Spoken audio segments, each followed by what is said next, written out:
Hey everybody, welcome to the Daily Mastermind. I'm Paul Baxter, Implementation Coach for the Mortgage Mastermind Group, and we are covering conversion pages. Today is kind of like conversion pages part 2. Yesterday we talked in depth about the 3 things that you must have with each and every, when you think about conversion pages or squeeze pages, you got to think about the 3 things that have to happen to make a conversion take place, and that's that first impression, that initial conversation, and the follow-up. And so we're going to dive a little bit deeper into that again today. Excuse me. Sorry about that, everybody. I didn't mean to cough in your ear. I was reaching for the mute button, and I coughed all before I could get there. Sorry about that. That's why I always have to have a beverage on my table when I do these webinars. It's got to keep that whistle wet.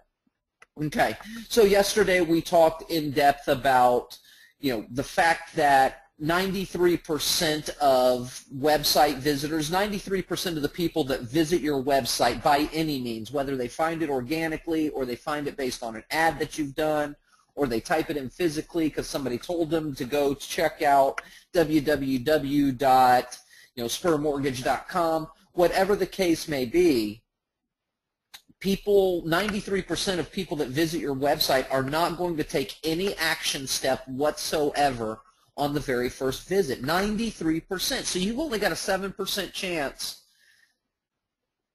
which is less than 1 out of 10 of people visiting your website to do anything on that website. And so with that being the knowledge base, you can either go about it and say, well, okay, I know only less than 1 out of 10 is going to do anything on my website. I need to get 100 visitors an hour to get any kind of impact on it. Sure, you can spend the kind of money that it takes to generate 100 website visitors an hour and do it that way. Or you can be smart about how you've got your conversion pages set up so that you lead a person down the path like we talked about yesterday. Bring that person that's a page visitor through, all the way through, and make them convert on your page. Bring them back to your page several times for specific reasons. And that's what we kind of left off yesterday. So what we're going to do today is kind of talk about those specific things and those specific parts to the puzzle. The first impression ad is designed to pique your target's interest. That's your cheese, and that's something that the person would benefit from. Why are they going to click? That's your cheese. That's what your first impression is. The initial conversation is your chance to share your expertise, give them what they came for, provided by you. Give them a chance to trust you before you ask them for anything. That's why we're doing that.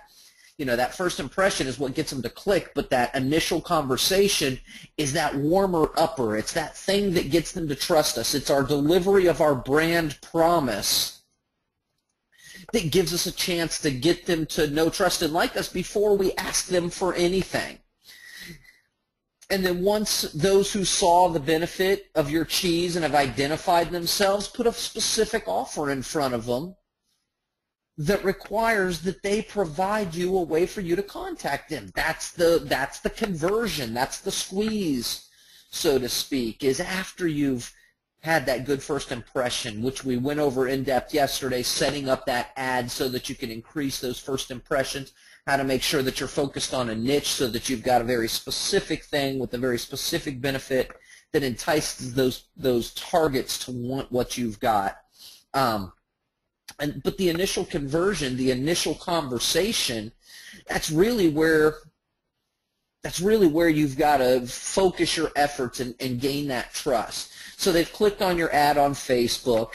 What will your initial conversation be about? What are you going to talk about? Remember, you're providing your cheese here. So what are you going to give them as your cheese? If the information you're using for your cheese is borrowed, let's say you found an awesome article for first-time home buyers, but you found it on the internet, well, take it and rewrite that sucker. Make it yours because you are the expert speaking with your initial conversation. It's your initial conversation, and it has to be you speaking. So if you are borrowing content for your initial conversation, make sure that you take it and rewrite it. I will tell you, you guys know me, so you're used to hearing this, but I'm going to say it loud and clear so that everybody hears it very well. Video is by far the best way to deliver your cheese and brand yourself as an expert. Let me say that again. Video is by far the best way to deliver your cheese and brand yourself as an expert. It is your mouth delivering the message. There is a truthfulness behind it. It's not so much about seeing you as this TV superstar or a celebrity. It's about them hearing a message of expertise about a subject that they're interested in coming directly from your mouth. That delivers a feeling. And remember, when we talked about branding for almost an entire month, a brand is a feeling that people get based on your brand promise or you delivering on your brand promise.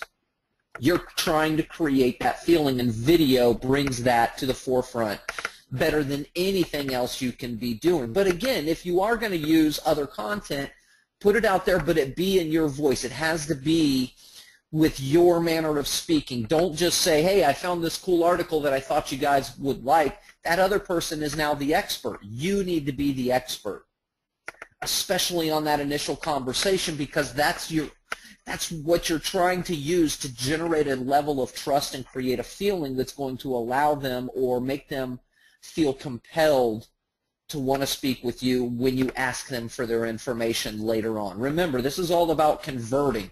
It's not about just having people click your thing and growing the number of fans on your Facebook. We're looking to actually convert and create leads here. Okay? So you guys can use your existing websites. If you have a website that you've got created and you've got a domain manager or you're working WordPress, use those existing websites. Create subdomains for your initial conversation page, like, you could use something like legacymortgage.com/truth and reverse, reverse truths or something, whatever it is, but use those subdomains. Or you can create these pages using Weebly. And I will be using Weebly for this example. The reason I'm going to use Weebly, I can show you on my own personal or our website or some WordPress websites, but most of you don't have that or have the ability to edit those things. We haven't spent much time on WordPress, so I'm going to focus on the Weebly. Weebly is 100% free for for the application we're using here.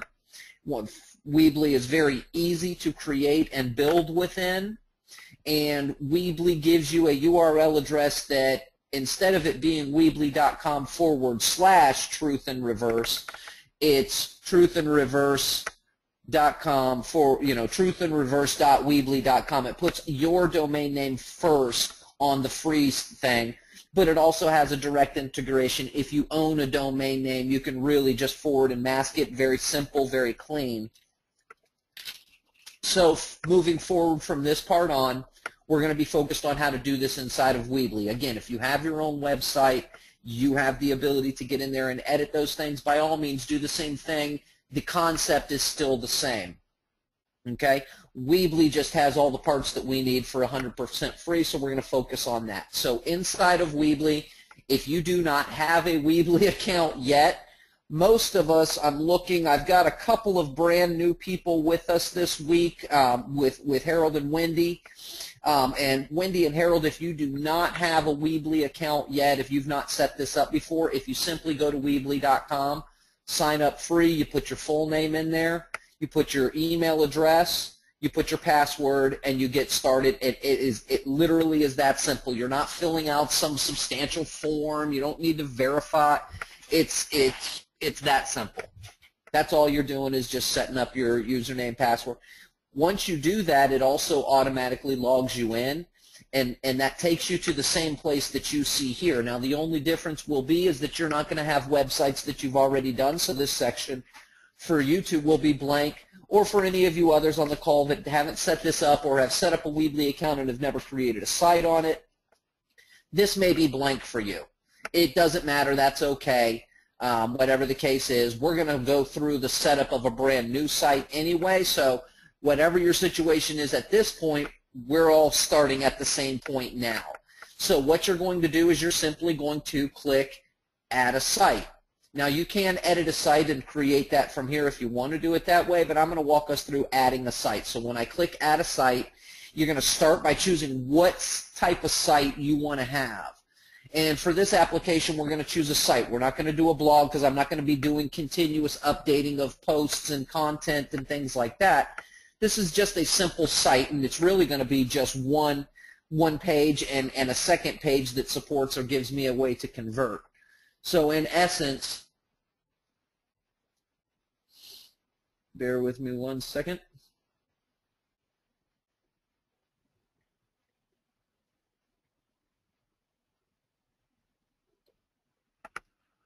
Once you've clicked on you're creating a site, the next step is to choose your theme. And for this particular part, I want to remind you that less is more. Remember, the focus is on the video or your content that you're providing, your cheese. You don't want to distract by having flashy, whiz-bangy stuff.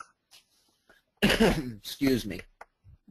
You don't want to distract from your video by having all kinds of cool stuff. So when you choose, once you've chosen a theme, and I like this one because it's kind of basic, background-ish, what you're going to do is you can choose what your font color is on the main page, and then you simply choose theme. Once you've chosen the theme, the next thing it's asking you to do is it's asking you to select your domain name. And you can use a subdomain of Weebly that's 100% free. And again, the cool thing about Weebly that I like is that it allows you to put your name before the .weebly.com, which is still pretty cool. It doesn't make for an offensive name. Okay? It's not, it's not something weird that people are going to feel weird about clicking on. You can register a new domain. I do not recommend that you purchase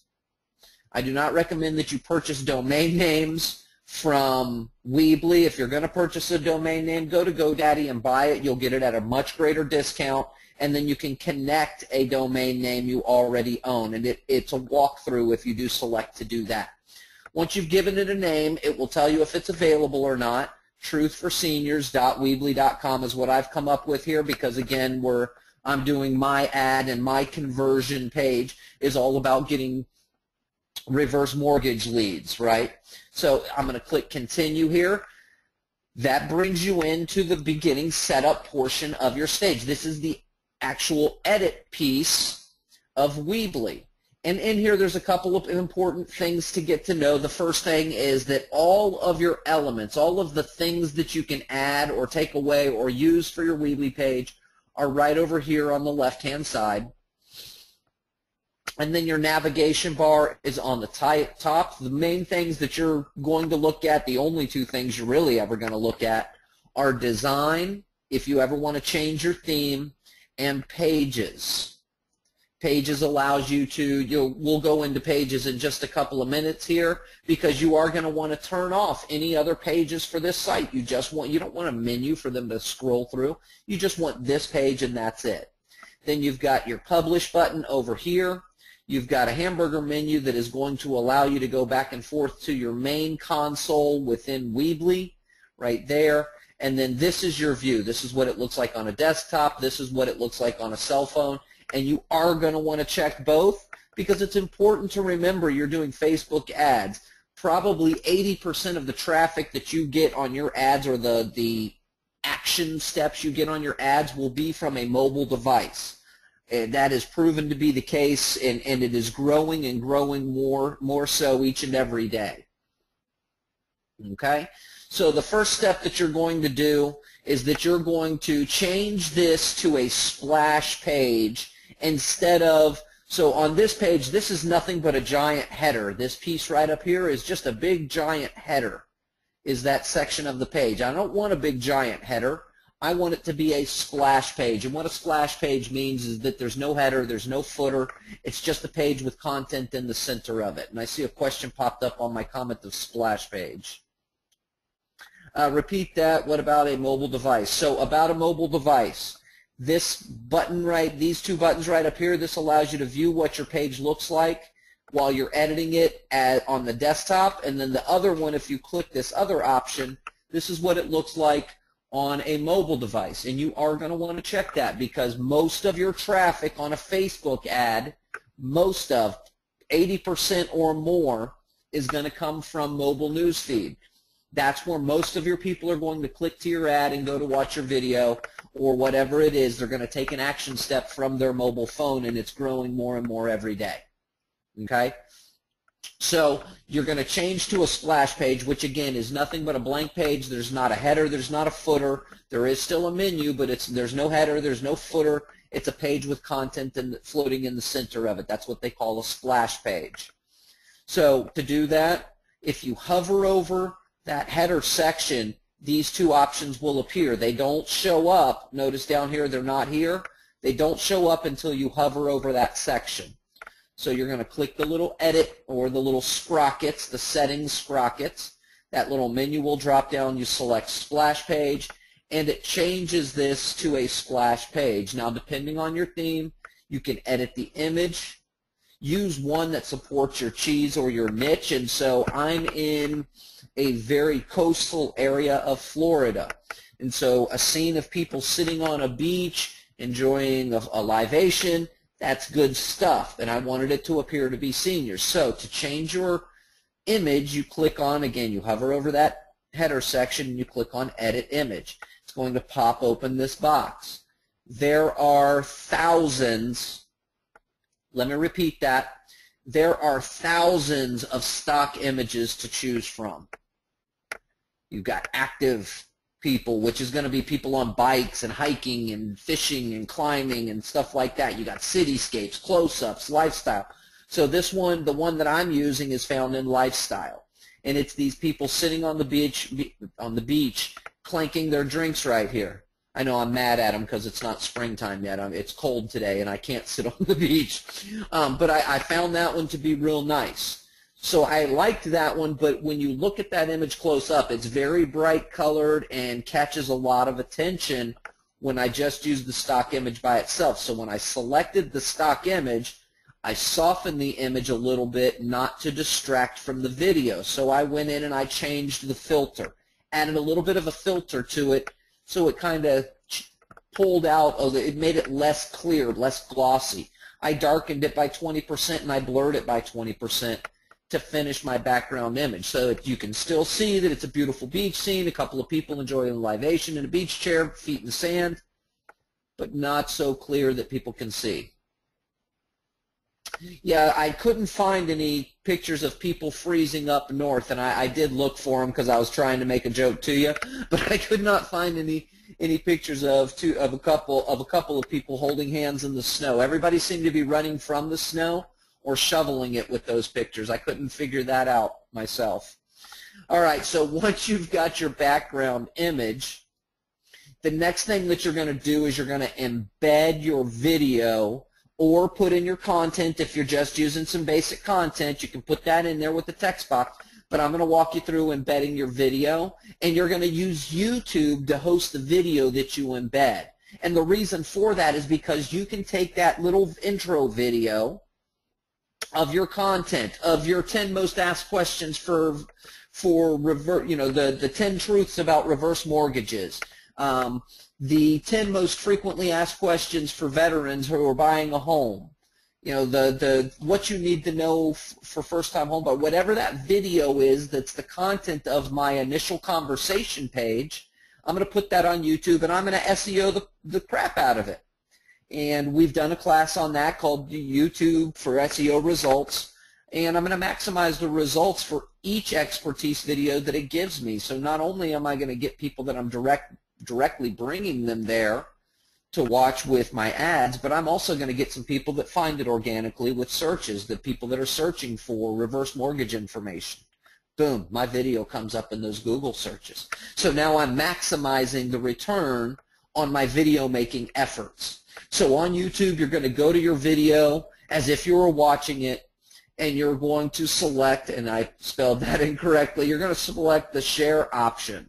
And it looks a little different than it used to, so here's what it looks like today, guys. It's just a little basic share option underneath your video. When you click on that, you're going to see share, embed, or email. When you click on the embed, because that's what we need to do is embed, you're going to just get the embed code line these days. They've shortened everything a little bit. So Here's the rule of thumb that you want to think about. If you have never gone in and edited your default settings before when you've embedded something, like if you've never edited those default settings, and if you've done it, you know what I'm talking about. If you haven't, you have no earthly idea what I'm talking about, and that's good. But if you've edited your settings before in your default settings, you're fine. You can simply copy this code and you are set to go. If you have not changed your default settings with the embed option before, click on Show More. When you click Show More, it will give you these, it's going to pop down this little box. It's first going to show you a preview of what you're embedding. The first thing you want to do is uncheck the box that says Show Suggested Videos when the video finishes. Uncheck that box first and foremost. You don't want it showing related videos, okay, or suggested videos that go along with it. Uncheck that box. By default, it is automatically set. Then what I always do is I like to give people the ability to have player controls. What if they want to rewind a particular part that I was talking about? What if they want to pause it for a moment because the phone rang? I give them those player controls. Here's something new that I've just started doing, which I love because of the way that we SEO. It adds an element of my phone number all the time on the video. Show video and title and player actions. I like it. Name of my video, but my name and my phone number, because I put the pipe symbol and my name and phone number in my SEO practices, that's showing the entire time my video is playing. Great stuff right there. And then I always enable privacy enhanced mode, because what happens if I have a popular video one time and all of it, I don't want my video to be hijacked by the advertisers. I don't want people being able to put pop-up advertisements on my videos. So I always enable privacy enhanced mode so that I'm protecting my videos against others being able to add their commercials and things like that to it. Make sense? Prevents hijacking, basically. So once you've done those things and checked the boxes that you want to check, now you can copy your embed code. So you copy your embed code, you go back to your Weebly page, and now you're going to drag your first element into your new Weebly page. And so what you do is you left-click your mouse on the embed code element, and you just drag it over here where it says drag elements here. Yeah, that would be where you drag them to. Same exact spot. It makes it nice and easy for you because it guides you through the process. All right, so once you get there, you're not going to have anything. It's just going to be this blue box, and you can faintly see it in here where it says click to set custom HTML. Bear with me one second, folks. Wet the old whistle again. Okay, so you simply click inside that box, and that's going to pop open the white space area. You right-click in the white space area, and you click Paste. That's all there is to it. You click Paste. You click the center button so that it centers up your video. And at this point, you can be done. What I like to do is I like to make it easy on my videos or on my visitors. I don't want them to have to actually take an action step to watch my video, so I always make my videos autoplay. So if you click the Edit Custom HTML button, that will bring open the HTML code or the embed code that you embedded just a moment ago again. And if you click your mouse between the 0 and the quotation mark in the section of the code that is REL equals 0, see right here in my code where it says, I got my mouse on it now, I've got the arrows kind of pointed at it, where it says question mark REL equals 0. So you remember a couple of minutes ago I had changed my settings in my embed code options where it said show suggested videos. That's what that REL stands for, is related. And what it will show if you don't check that is it will show REL equals 8 or 12, I think the new number is, or whatever a number is there. It may be 9. And that's how many related videos it's going to show when your video ends. But if it says REL equals 0, that means you've got that part turned off. Well, if you click between the 0 and the quotation mark, and you type in the ampersand sign, which is Shift 7, that shares the key with the 7. You type in ampersand autoplay equals 1, no spaces, just all together, right in between there. See where I've got it? REL equals 0, and then I put my ampersand autoplay equals 1, and there's that quotation mark that was already there. That's all you've got to do. And then click that center button again, and your video will now autoplay every time the page refreshes or when a visitor comes to the page. That video is going to start playing for you automatically. Now the next step is you want to name your site, turn off the title, or add the logo. It's either or here. It's up to you entirely. What I did with mine is I turned that off. Again, I'm not looking to distract in any way from the video itself. Some of you may want to put like your company logo in there. I know that like for a page that maybe Joy or Chad would be doing, having that real nice Legacy Financial Group logo in that up in that section would be kind of cool, because it's more of it's kind of almost like a small header section. Even though I've got a splash page, it's almost like a small header section. So you can do that way. I chose to turn mine off. So you simply select. If you want to edit the text, you just click on it and start editing it. And again, I turned mine off. Now you want to turn off access to other pages from your splash page. You don't want people clicking around to a home page or an about page, or you do want to leave a contact page though. What happens to that 7% that are going to take action on the first time? You want to have a little something for them too, because you are going to bump into that one out of 10 that is going to take action when they come to your website on the first time. So this gives you an opportunity to capture them as well by leaving that contact page on. The way that you do it is you click on Pages from that main menu bar up at the top, and once you're in the menu, you're going to be automatically on the home page. You've got Home, About, Contact by default. Those are defaultly built pages. All you do is right underneath where it says Page Name, there's a little button that says Hide Page and Navigation. Cha-ching, just click that button. Click the button for all of them. Each time you click the button, notice right here, guys, that it's got this little eyeball with an X on it. That just means it's not visible in navigation. Now, I haven't deleted the page in any way, shape, or form. It's just not visible in navigation, that's all. Okay? And you can delete pages if you'd like to, but it's just easier to turn them off in navigation so that you're not seeing them and they're not visible in the menu. There's not a little menu bar for them, but you do want to leave that contact page. So your next step is to click on the contact button. When you click on that, you're now selecting that page, and so then you want to click on Save and Edit. What that's going to do is it's going to save your settings that you want to hide those other two pages from the menu, and then it's going to take you into the contact page to edit. To edit the contact page, you simply drag a text box to the center of the screen, and I use a text box here. You can use a title box too if you want to. You can use an image if you've got a cool image of your of your contact information. It's up to you in that point, but a text box is super easy. You just drag it on over to the center. You click here to edit, just like we did with the edit the HTML, and then you type in your contact information and then spruce it up a little bit. When you're typing in your stuff, this is a very basic Wizzy widget. And that's what they call this, where you can do things, change the font, change the style, change the size, change the color. You can hyperlink a word or two if you want to hyperlink some things. You can put a list view in. It's a basic Wizzy widget. Okay?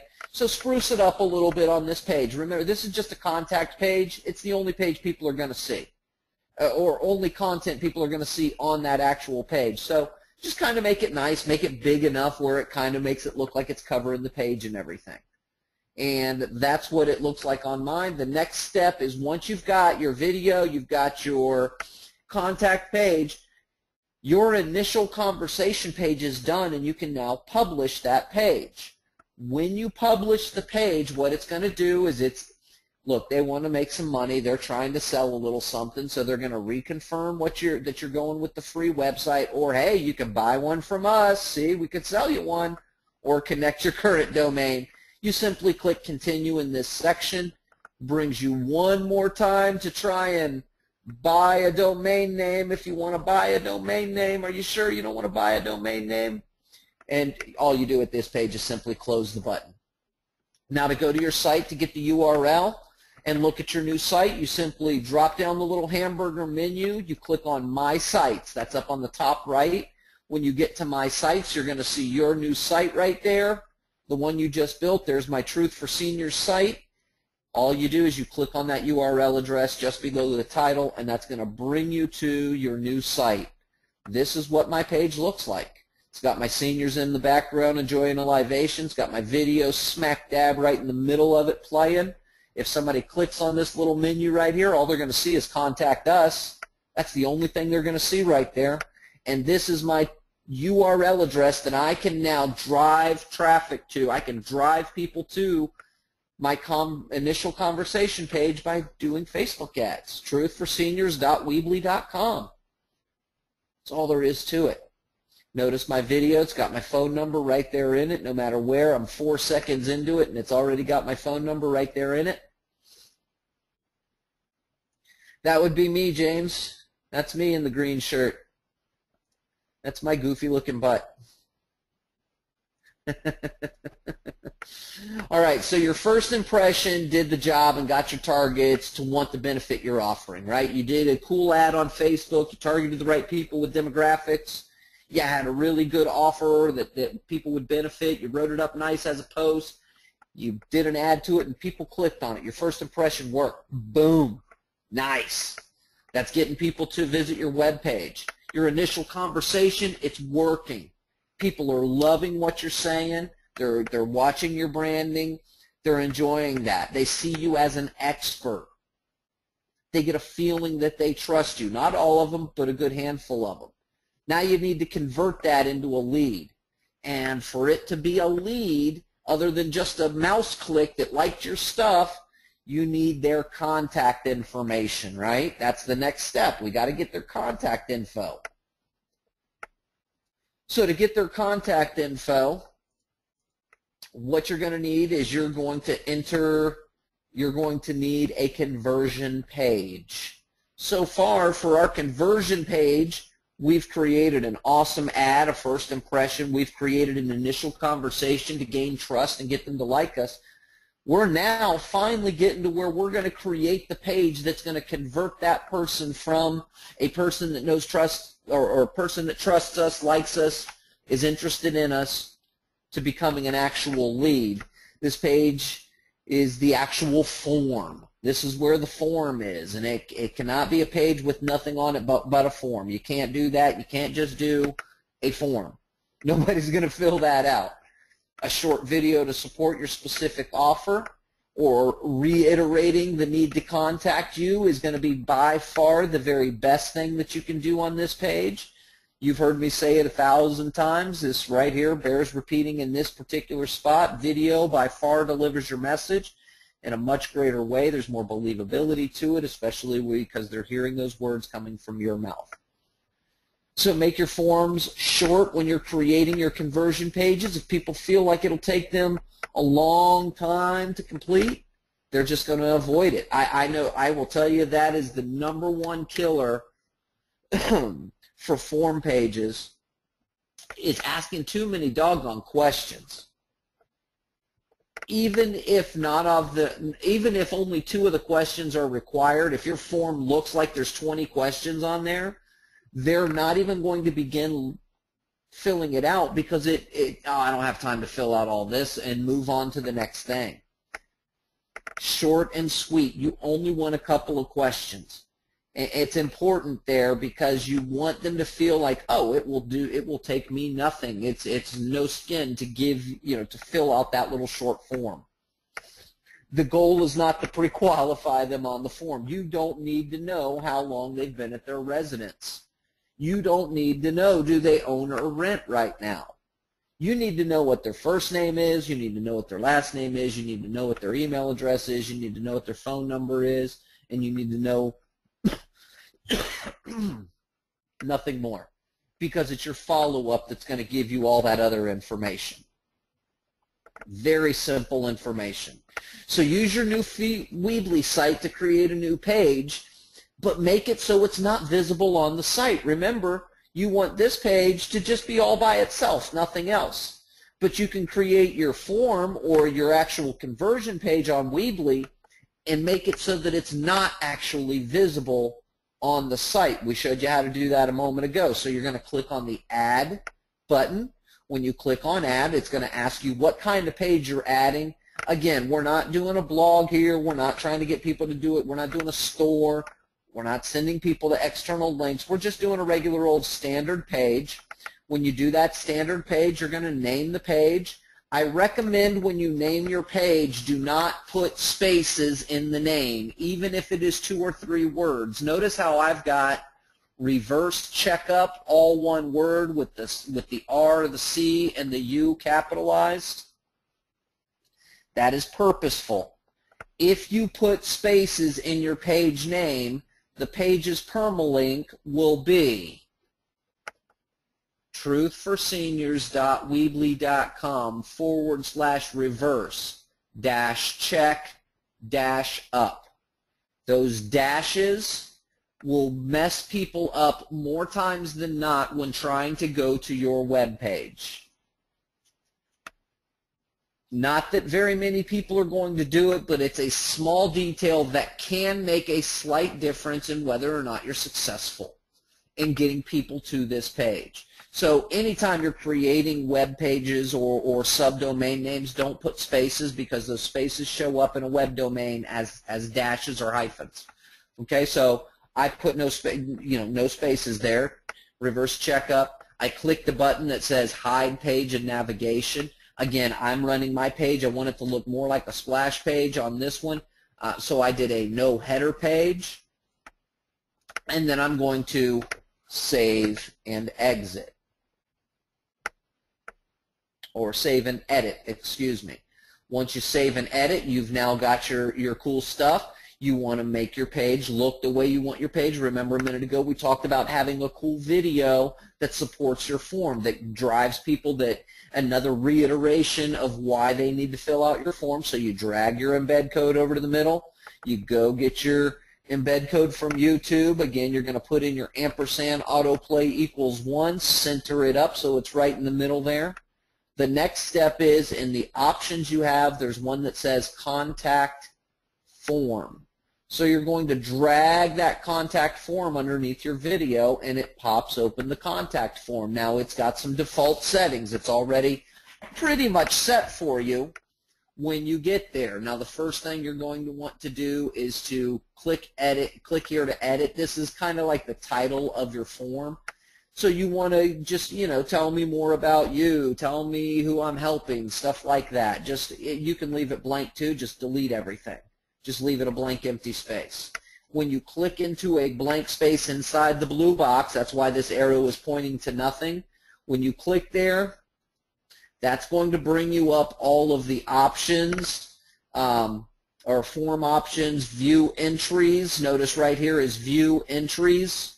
That's where you're going to go to download your list of people who have filled out your form. For follow-up purposes, anytime I want to edit any one of these particular questions or cells, I click right within each one, has its own edit features as well.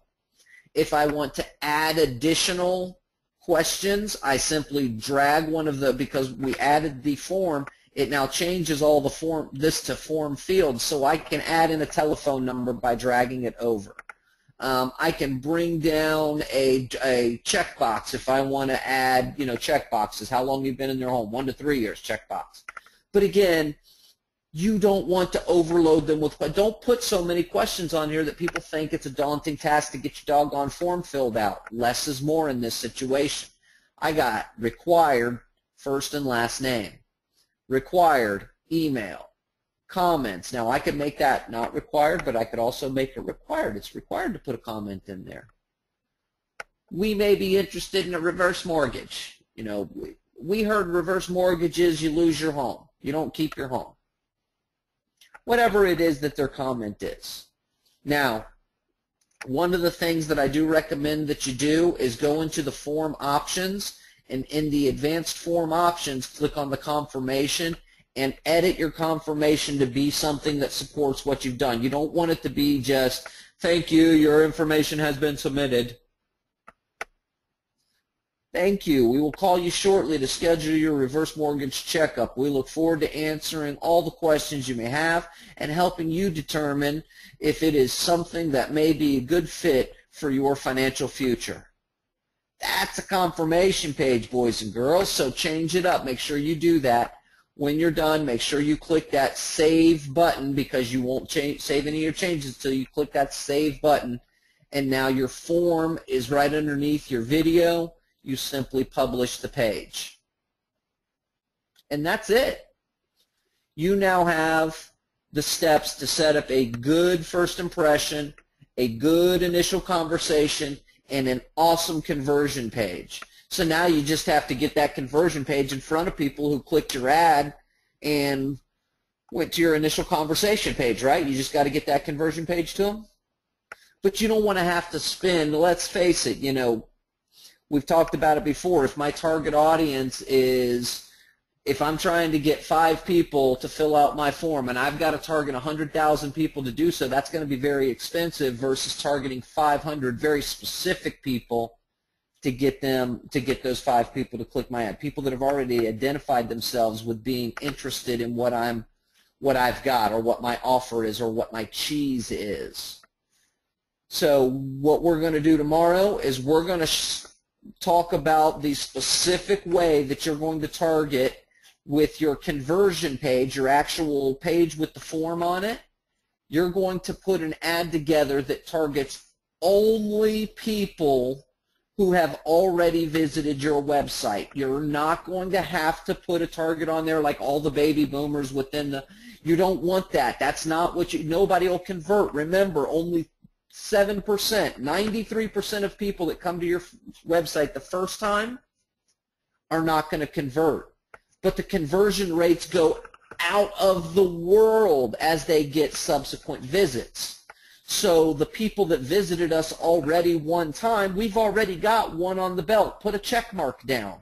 Now we just got to serve a new ad to only those people. You know how much money that's going to save you in the service of ads?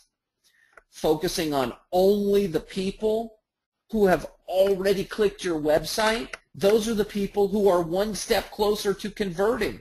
They've already done the first step and gone to the website the first time.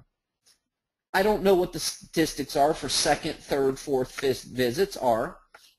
I can tell you that with retargeting of advertisements, conversion percentages have gone through the roof with retargeted ads. I'm talking about upwards of 60 and 70% conversion rates. I'm not going to sit here and tell you you guys are going to enjoy 60 or 70% conversion rates. But in the trainings and the classes and the things that I've been studying about ad retargeting in general, not just Facebook ad retargeting, those are instances that have actually happened. That's amazing. That is fantastic statistically. And for us as advertisers, that's tremendous financially, because it's going to save us a ton of money over the life of doing ads. And that's what I got for you today, guys.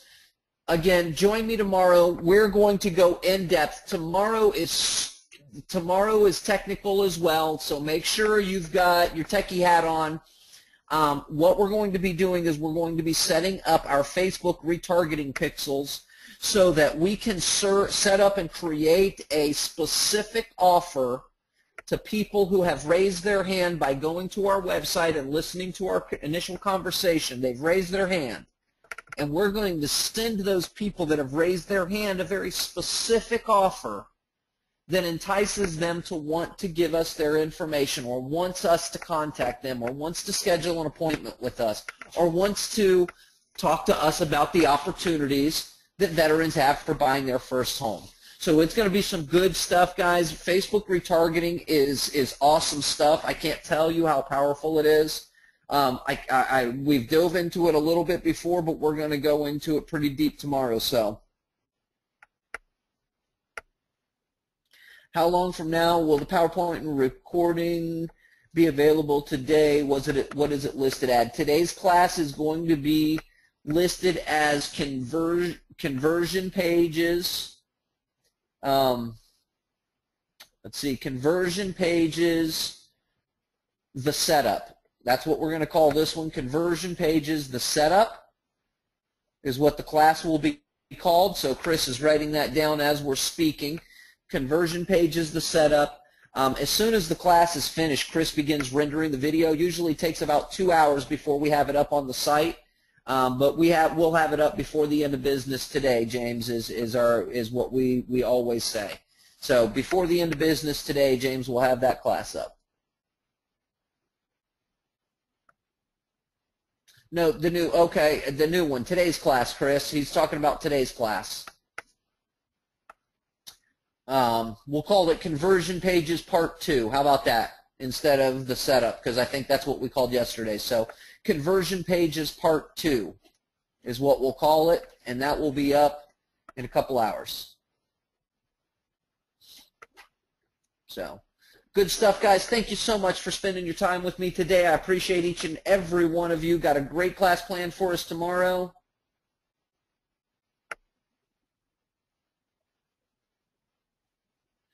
Yesterday I posted on Facebook. 1 hour later I could not find my post in the general posts newsfeed. Why? The newsfeed, you have absolutely zero control over what you see in your newsfeed.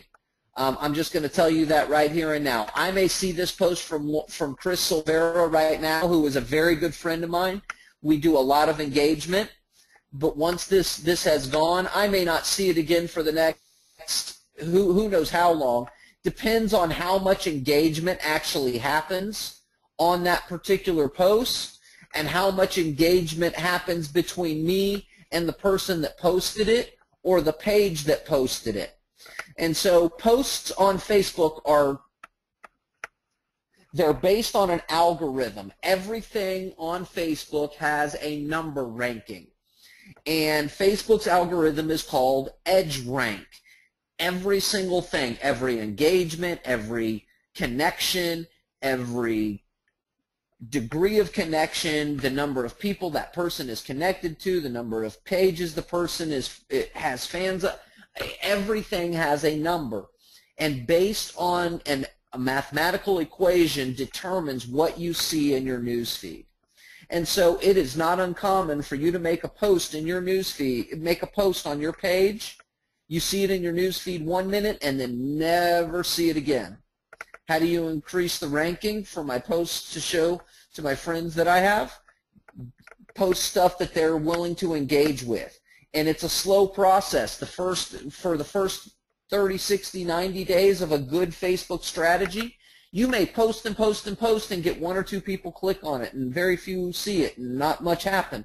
But the more engagement your posts begin to get, the higher the number is. And as Facebook starts to see your posts as, hey, people like to see his stuff, people are engaging with this stuff all the time, they start to show it more frequently, then to more people, then more frequently to more people, and so on and so forth. So that's why I always say, to be any good at Facebook, you've got to be consistently engaging. It's all about being actively engaging and do those daily 10s where you go into 10 people, you like 10 things, you post 10, you comment on 10 things and you share 10 things or whatever you got to do. But stay engaging because that's how you get your stuff to show up in people's news feeds. Because without having any kind of engagement, it just won't show up in news feeds. It just doesn't. Because it just doesn't carry enough weight. So. All right, boys and girls, thank you so much. Oop, wait.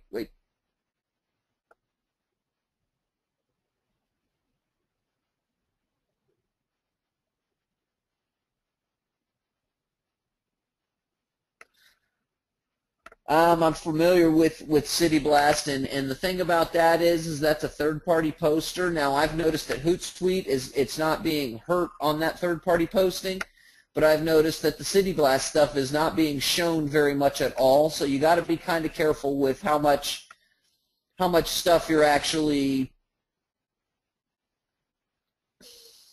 where your third-party poster is coming from, and how many other people are they posting the same exact content on multiple accounts. Because if that's the case, each subsequent account, the first one may get a high number, but each subsequent account, the number goes lower and lower and lower and lower. Absolutely, it's better to make your own posts and use something like we talked about last week. If you remember, we went into Hootsuite to manage all of your social media stuff. Makes it super easy. Makes it super easy. Guys, and girls, have a fantastic rest of your day. And again, tomorrow we're going to go deep into the Facebook ad retargeting so that you can maximize the number of people that are actually coming. You know, you get them to your site one time. Now it's time to get them to start converting and bringing them back to your site over and over and over again.